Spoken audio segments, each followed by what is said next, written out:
Konnichiwa Masa Fujin Watashiwa Kurari Sandas, yang artinya, halo Bu Marta, perkenalkan saya Clarissa, saya berasal dari kelas 11 IPS 1 dengan nomor absen 2. Pada hari ini saya akan membahas salah satu kebudayaan Jepang yang unik, dan tidak hanya unik tapi juga menarik untuk dipelajari lebih dalam karena sangat bermanfaat untuk kehidupan kita. Nah, tapi sebelum itu ada pertanyaan dulu nih. Pernah nggak sih kita ngerasa kadang tidak bergairah, malas, seakan-akan hidup kita tidak bermakna? Sebagai manusia yang kadang di atas dan kadang di bawah, wajar lah ya kalau kadang kita merasa seperti itu. Tapi kalau itu sudah terjadi terus-menerus dan sudah mengganggu kehidupan kita, perlu ada tindakan. Nah, salah satu tindakannya boleh banget nih dengan cara menerapkan salah satu kebudayaan non-fisik Jepang satu ini berupa salah satu filosofi dan konsep hidup mereka, yaitu Ikigai. Kita mulai dari pengertian secara harafiahnya dulu yuk.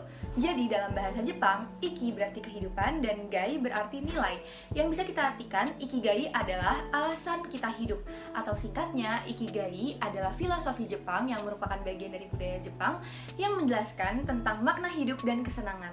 Sebagai bagian dari budaya masyarakat Jepang, tentunya hal ini telah lama dijalankan oleh mereka dalam kehidupan sehari-hari. Mereka percaya dengan menumbuhkan Ikigai dalam hidup mereka, mereka akan semakin mudah dalam menemukan makna hidup. Buktinya saja, dengan Ikigai, mereka menjadi negara dengan harapan hidup yang tinggi kedua setelah Monaco. Untuk mempermudah, saya akan menampilkan diagramnya. Ikigai merupakan irisan dari keempat elemen, yaitu passion, mission, profession, dan vocation. Dalam menemukan Ikigai, yang terpenting adalah menyeimbangkan keempat elemen agar saling melengkapi dan membentuk sebuah tujuan hidup yang berkelanjutan. Makin penasaran? Ayo kita lanjut. Yang pertama adalah passion. Passion adalah sesuatu yang kita senangi, sesuatu yang membuat kita bersemangat dan bergairah saat melaksanakannya. Bisa dikatakan passion itu adalah hobi kita, apa yang kita senangi dalam hidup kita. Misalnya kita suka bermain piano, atau kita suka bermain gitar, atau kita suka bernyanyi. Itu merupakan passion kita. Kedua, ada mission atau apa yang dibutuhkan dunia dan kita miliki.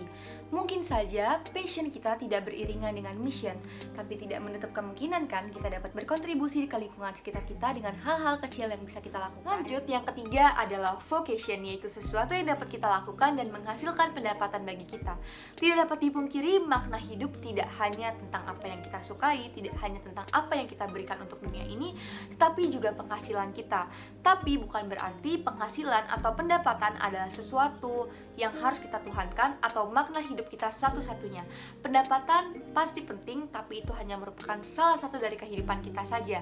Misalnya, kita bisa mengajar matematika, maka kita membuka kursus matematika. Itu merupakan vocation. Dan yang keempat atau yang terakhir adalah profession. Profession adalah sesuatu yang kita merasa bahwa kita ahli di bidang tersebut atau bidang yang paling kita kuasai. Nah, profession ini bisa didapat dari pelatihan ataupun kursus dan juga dari sekolah loh. Nah, contoh dari profession ini, misalnya kita mengikuti kursus bermain piano dan kita menjadi ahli di bidang tersebut. Membahas keempat elemen tadi, sepertinya kok agak sulit ya untuk mengiris keempat elemen tersebut untuk menjadi tujuan hidup yang berkelanjutan.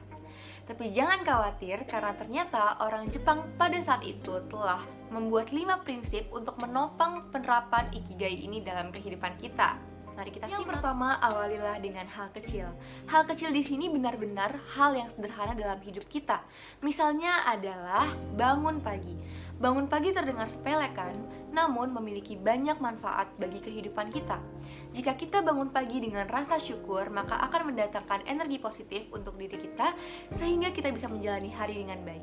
Yang ketiga adalah bebaskan diri kita.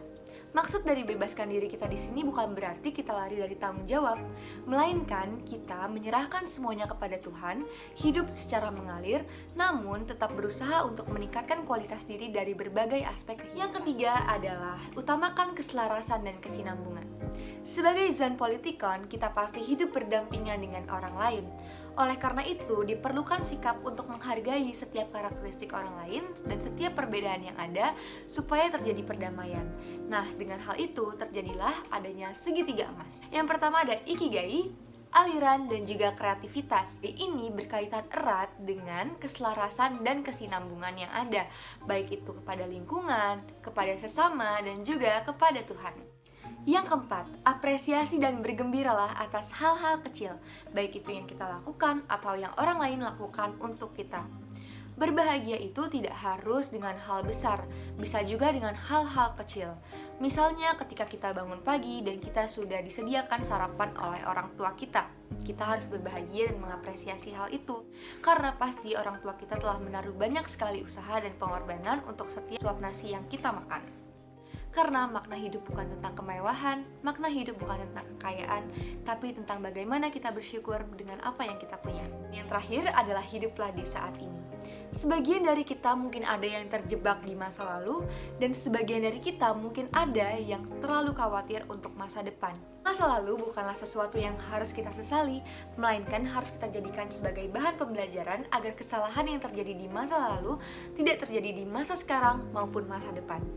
Itu kan manfaat belajar sejarah. Tidak hanya itu, tetapi mengkhawatirkan masa depan dengan berlebihan juga merupakan hal yang tidak baik. Memikirkan masa depan adalah hal yang baik, tapi jangan biarkan itu membuat kita jatuh secara perlahan. Dari pembahasan tadi, kita bisa belajarkan dari masyarakat Jepang bahwa makna hidup yang sebenarnya itu bukan tentang hal-hal yang mewah, bukan tentang kepintaran kita semata, tapi tentang bagaimana kita mengapresiasi hal kecil, memulai dari hal-hal yang ada di sekitar kita, serta tentang bagaimana kita hidup di masa sekarang ini. Kita juga belajar bahwa makna hidup adalah tentang menyeimbangkan keempat elemen, yaitu apa yang kita sukai, apa yang dapat kita berikan pada dunia ini, apa daya jual kita, dan juga apa bidang yang kita kuasai dengan baik. Sekian penjelasan saya mengenai Ikigai. Saya harap kita bisa bersama-sama menerapkan Ikigai dalam kehidupan kita, sehingga kita bisa memaknai hidup dengan lebih baik. Saya pamit undur diri, mohon maaf jika ada kesalahan kata. Terima kasih Bu Marta.